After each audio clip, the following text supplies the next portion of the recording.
नमस्कार, the news च्या बातमीपत्रात आपलं स्वागत. मी लतिका म्हणविंदगे. सुरुवातीला एक नजर ठळक घडामोडीवर. राज ठाकरे यांचा 2 दिवसाचा सोलापूर दौरा पडला पार. जिल्ह्यातील विविध मतदारसंघाचा आढावा घेत आगामी निवडणुकांसाठी केली चाचपणी. बुधवारी मनोज जरांगे पाटील यांचं शांतता रॅली आणि सभेसाठी होणार सोलापुरात आगमन.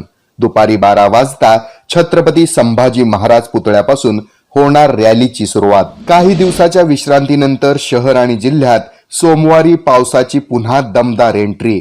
100 पार करत उजनी धरण ही झालं ओव्हरफ्लो. विश्वास संपादन करत सुपारी मालाची केली खरेदी. पैसे न देताच फरार होत गंडवलं 13 लाखांना.